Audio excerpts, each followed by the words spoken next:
Engineering field में बहुत से कोर्स ऑप्शंस मिलते हैं और उनके जरिए मिलने वाली करियर अपॉर्चुनिटीज भी बहुत सारी होती है। और ऐसा ही एक करियर ओरिएंटेड कोर्स है डिप्लोमा इन इलेक्ट्रिकल इंजीनियरिंग, जो प्रैक्टिकल एप्लीकेशन कॉन्सेप्ट पर फोकस करता है। इस स्पेशलाइजेशन में student electrical power generation, equipment और उनकी डिजाइन की स्टडी करते हैं। ऐसे में अगर आप इस कोर्स में इंटरेस्टेड हैं तो इस वीडियो को पूरा देखिए ताकि आपको diploma in electrical engineering course की फीस, कॉलेजेस, एंट्रेंस एग्जाम्स और एडमिशन प्रोसेस जैसी सारी जरूरी जानकारियां मिल सके।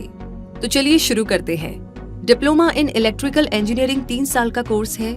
इस कोर्स के जरिए आप बेसिक टेक्निक से स्टार्ट करके हायर लेवल स्किल सीख सकते हैं। इस कोर्स का मेन फोकस थ्योरेटिकल नॉलेज के प्रैक्टिकल एप्लीकेशन पर होता है। इस कोर्स के कॉमन सब्जेक्ट्स में electrical machines, elements of electrical engineering, embedded system, transmission and distribution और इलेक्ट्रिकल इंस्टॉलेशन शामिल है। ये कोर्स करके आप ऐसी टेक्निकल स्किल्स और नॉलेज गेन कर सकते हैं जो आपको एक ट्रेन्ड और क्वालिफाइड कैंडिडेट के रूप में तैयार कर देगी और आप आसानी से अपनी इंडस्ट्री का पार्ट बन सकेंगे। आइए अब इस कोर्स में एडमिशन के क्राइटेरिया को जानते हैं। ये कोर्स करने के लिए आपको 10th क्लास एग्जाम कम से कम 50% मार्क्स से किसी रिकॉग्नाइज्ड स्टेट या सेंट्रल बोर्ड से पास करना जरूरी है। इस क्लास में आपके साइंस और मैथमेटिक्स सब्जेक्ट्स में कम से कम 50% मार्क्स होने चाहिए। क्लास 10th में कोई बैकलॉग भी नहीं होना चाहिए और इस क्राइटेरिया में अलग अलग इंस्टीट्यूट्स के अकॉर्डिंग थोड़ा वेरिएशन मिल सकता है। और अब जानते हैं इस कोर्स का एडमिशन प्रोसेस क्या है। ज्यादातर कॉलेजेस इस कोर्स में मेरिट बेस पर एडमिशन देते हैं जो 10th बोर्ड एग्जाम पर बेस्ड होता है। बहुत सी कॉलेजेस क्लास 12th के बाद भी ये कोर्स ऑफर करते हैं। कुछ कॉलेजेस में एंट्रेंस टेस्ट के जरिए ही एडमिशन लिया जा सकता है। और इलेक्ट्रिकल इंजीनियरिंग में डिप्लोमा करने के लिए कुछ एंट्रेंस एग्जाम्स ये है: APJEE, BCECE, CGPPT, HPPAT, CET Delhi polytechnic, JEE cup, MSBTE, MPPPT और उड़ीसा DET। और अब आपको बताते हैं इंडिया के ऐसे बेहतरीन कॉलेजेस के नाम जहां से आप इलेक्ट्रिकल इंजीनियरिंग में डिप्लोमा कोर्स कर सकते हैं।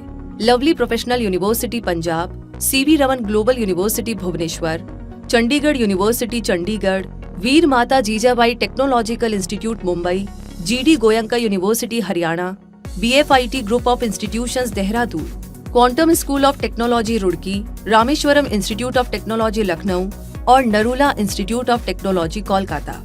इस कोर्स की फीस गवर्नमेंट कॉलेज में 30,000 से 60,000 रुपए तक हो सकती है तो प्राइवेट कॉलेज में 3 लाख से 5 लाख रुपए तक हो सकती है। आप इस कोर्स को डिस्टेंस एजुकेशन से भी कर सकते हैं। अक्सर students diploma in electrical engineering और डिप्लोमा इन इलेक्ट्रॉनिक्स इंजीनियरिंग में कंफ्यूज हो जाते हैं, इसलिए आइए इनके बीच के बेसिक डिफरेंस को भी हम यहाँ पर समझ लेते हैं। इन दोनों ही डिप्लोमा कोर्सेज की ड्यूरेशन 3 साल होती है और क्राइटेरिया की बात करें तो लगभग सेम ही है क्योंकि दोनों में ही क्लास 10th पास होना जरूरी है। लेकिन electrical engineering mainly electrical power के लार्ज स्केल प्रोडक्शन और डिस्ट्रीब्यूशन से जुड़ी होती है, जबकि इलेक्ट्रॉनिक्स इंजीनियरिंग बहुत छोटे इलेक्ट्रॉनिक सर्किट से रिलेटेड होती है। तो इस बेसिक डिफरेंस के बाद अब वीडियो में आगे बढ़ते हैं और आपको बताते हैं कि डिप्लोमा इन इलेक्ट्रिकल इंजीनियरिंग करने के बाद आप अपना करियर तो शुरू कर पाएंगे, लेकिन अगर आप हायर स्टडीज की तरफ आगे बढ़ेंगे तो आपको मिलने वाली जॉब पोजीशन और सैलरी भी काफी बेहतर होगी। इसलिए आप चाहे तो इलेक्ट्रिकल इंजीनियरिंग में डिप्लोमा कंप्लीट करने के बाद इंजीनियरिंग में ग्रेजुएशन कर सकते हैं और इनमें से कोई सर्टिफिकेट कोर्स भी कर सकते हैं, जैसे कि certificate course in CCNA, certificate course in power electronics, certificate course in hardware networking, certificate course in VLSI systems, certificate course in embedded system, certificate course in robotics and intelligent systems, certificate course in signal processing. तो अगर आप diploma complete करने के बाद job शुरू करना चाहते हैं तो आपको मिलने वाले जॉब ऑप्शंस ये होंगे: इलेक्ट्रिक डिजाइनर इंजीनियर, इस पोजीशन पर आपको 1,40,000 से 1.9 लाख पर एनम तक सैलरी मिल सकती है। टेक्निकल ट्रेनर के तौर पर काम करने पर यह सैलरी 1.5 लाख से 1.25 लाख हो सकती है। जूनियर इंजीनियर की पोजीशन पर आपको 1.4 लाख से 1.8 लाख पर एनम सैलरी मिल सकती है और CAD इंजीनियर के तौर पर आप 1.6 लाख से 2.2 लाख पर एनम सैलरी पा सकते हैं। इस फील्ड में एक डिप्लोमा होल्डर के एवरेज 10 साल की एक्सपीरियंस के बाद उसकी सैलरी डबल हो सकती है। इलेक्ट्रिकल इंजीनियरिंग में डिप्लोमा होल्डर को रिक्रूट करने वाली टॉप कंपनीज की बात की जाए तो Mitsubishi electric, Emerson, Fuji electric, EON electric और cable corporation of India limited. तो दोस्तों, इस तरह इन सारी डिटेल्स को ध्यान में रखते हुए आप इलेक्ट्रिकल इंजीनियरिंग में डिप्लोमा कोर्स कर सकते हैं और इंजीनियरिंग के फील्ड में अपना करियर शुरू कर सकते हैं। वैसे ये जानकारी आपको कैसी लगी कमेंट बॉक्स में लिख करके जरूर शेयर कीजिएगा। साथ ही कोई और भी सवाल है जिसके बारे में आप जानना चाहते हैं तो वो भी बताइएगा।